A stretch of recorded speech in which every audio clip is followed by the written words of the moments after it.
Howdy folks, Ed here. Welcome back to Bullnose Garage. Do you ever feel like there's a silent thief lurking in the bowels of your ride, stealing your performance, wrapping your precious horsepower up in endless red tape, and literally choking off the airflow that makes your engine come to life? Yeah, I'm talking about emissions. Specifically, catalytic converters. Power-robbing, crime-inspiring, and pocketbook-draining, cats are a double-edged sword of eco-responsibility and pain. But here's the thing. You can do something to take back some of that power.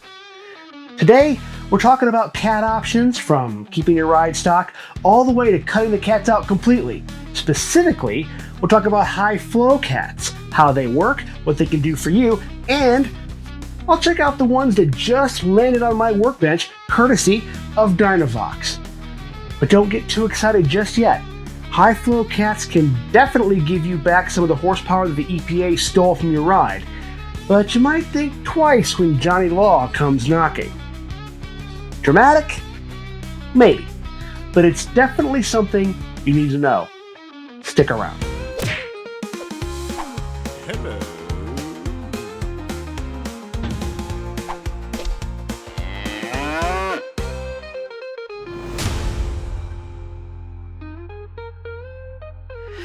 Now, before we dig into the nitty-gritty, I need to give a shout out to Dynovox for sending me these high-flow cats. They're a great example of the kind of equipment I'll be talking about. And if you want to grab a set for yourself, Dynovox's Black Friday sale kicks off on November 27th and runs through December 2nd, offering up to 50% off.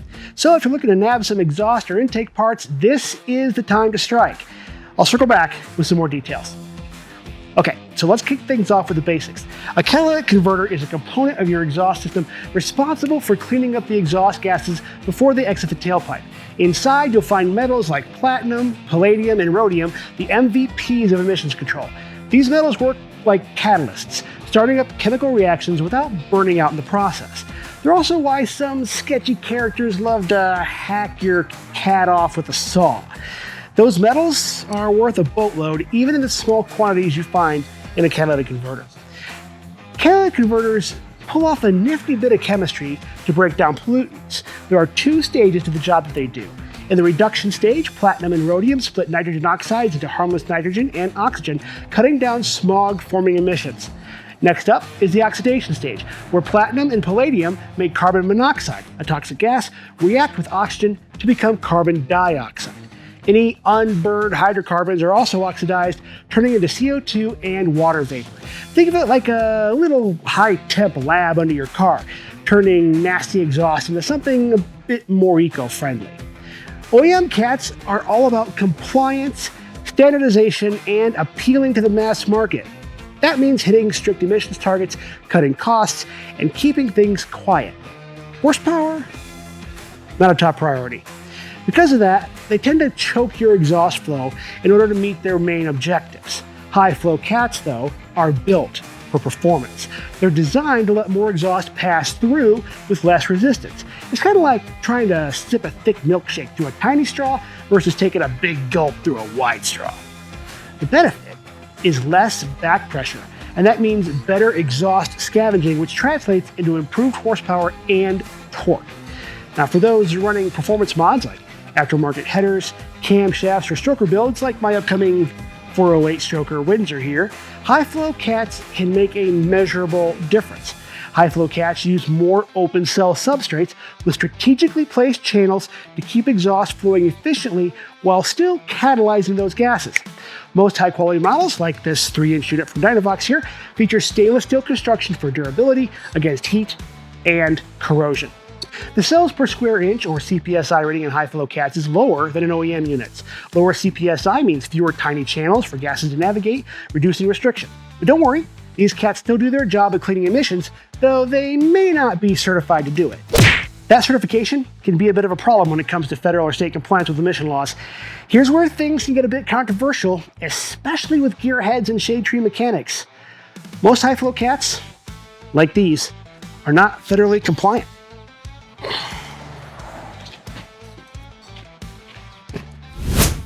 Okay, so let's get into why compliance matters.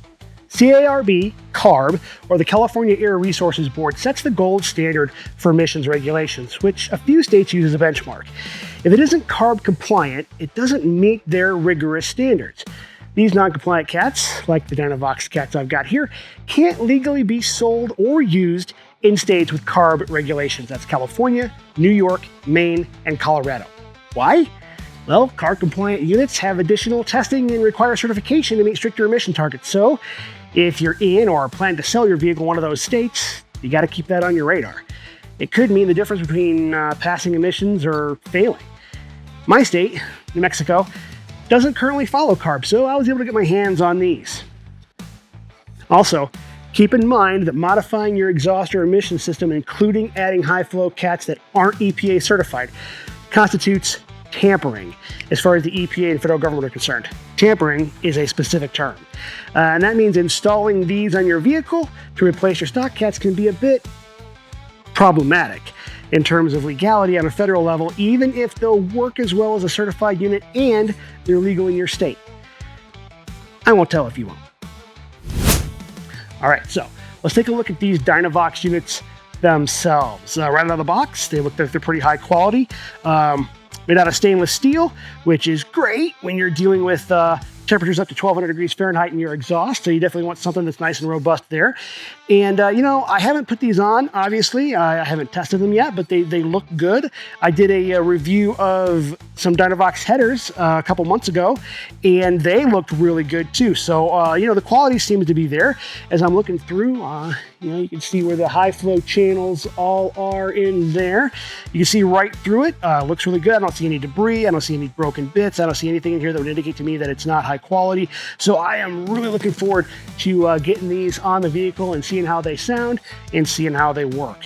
So yeah, I'm pretty impressed with these units I got from Dynovox. So shout out to those guys. We'll see if they live up to the hype. Installing a high flow cat is pretty straightforward if you're handy with an angle grinder and a welder. Remember, positioning is key. You want it close enough to the engine to heat up quickly, but far enough down the line to avoid excessive back pressure. Always test fit your new cat, check clearances around your undercarriage, and you know, make sure that it's going to fit. A misstep here can lead to rattles, leaks, or even worse. High flow catalytic converters really come into their own when they're used in a modified vehicle with higher than stock airflow requirements. If you're rocking a turbo setup or even a naturally aspirated engine with some serious upgrades, that's where high flow cats start paying dividends. If your car or truck is just a weekend grocery getter that's more or less stock, high flow is going to be overkill. There's a lot of other more effective and less controversial mods you should probably do first. But for anyone with builds designed to breathe freely and rev high, that's a performance edge worth considering, especially if you're rebuilding it anyway. So let's take a moment and talk about the possibility of running an exhaust setup without catalytic converters at all. It's an option some performance enthusiasts choose because it completely eliminates exhaust restriction, which can result in even more horsepower. But here's the trade-off. No cats mean more pollutants and potentially much louder exhaust notes. And while it might be tempting to ditch the cats entirely for the sake of raw performance and more noise, it comes with its own set of challenges. Not only are catless builds illegal for street use in most places, but they can also trigger check engine lights and issues with your vehicle's ECU. Even if it's strictly on an older vehicle without those issues, it's not a great environmental choice. That's something you have to decide for yourself. That's where high flow cats come in as a smarter middle ground. They allow you to maintain a respectable level of emission control, stay compliant in less restrictive areas, and still reap the benefits of better flow and power gains. Plus, they help avoid some of the complications that come with going fully catless, like failed inspections, fines, or ECU and check engine lights. So, if you're looking for a balance between power and practicality, high flow cats might just be the way to go. That's why I'm choosing these for my build, for those very reasons. One other thing to keep in mind is that high flow cats can sometimes lose efficiency faster than their stock counterparts due to their more open design. Now, while you can't exactly service a catalytic converter like other parts, there are a few preventative measures you can take to keep them functioning well. Regularly checking for exhaust leaks, ensuring the fuel mixture isn't running too rich, which can clog the cat with unburned fuel, and keeping the engine in good tune will help prolong the life of your catalytic converter. High-flow cats can be extra sensitive to contaminants, so using high-quality fuel and avoiding oil burning is also a good thing to remember. So, before we wrap things up, just a reminder, Dynovox's Black Friday event starts November 27th and runs through December 2nd. With up to 50% off, it is definitely worth checking out, especially if you're considering an upgrade. Go check them out at dynovoxparts.com. That's DYNOVOXPARTS.com. All the information will be down in the description below. A shout out to Dynovox for sending me these cats. They're not paying me for this review. They just sent these to me and asked me to put something up about them. And I thought it'd be a great opportunity to explain how high flow cats work and go through the whole thing. So thanks again, Dynovox, for reaching out and supporting a small channel like myself. I really appreciate that. So, are high flow cats in your future? Or are you more of a OEM purist? Or are you just gonna ditch all that emissions garbage altogether and tell the EPA to go pound sand? Drop me a comment and let me know what you think. If you found this video helpful or interesting, or if you learned something, give me a like and a subscribe. That really helps me out. And like I said before, drop me a comment and let me know what you're thinking. Also, if you have any questions, comments, concerns, gripes, internet ramblings, stick them below. If you think I'm a shill for Dynovox, let me know. I'm never going to turn down free stuff. And if you think that I'm going to get in trouble with the EPA by installing high flow cats on my truck, let me know that too. Thanks again for watching, guys. We will see you next time. She's rough around the edges, but she's doing fine. Tinkering away, getting things to shine. At Bullnose Garage, she's considered divine. Thanks again for watching. We will see you next time. Thanks again for watching.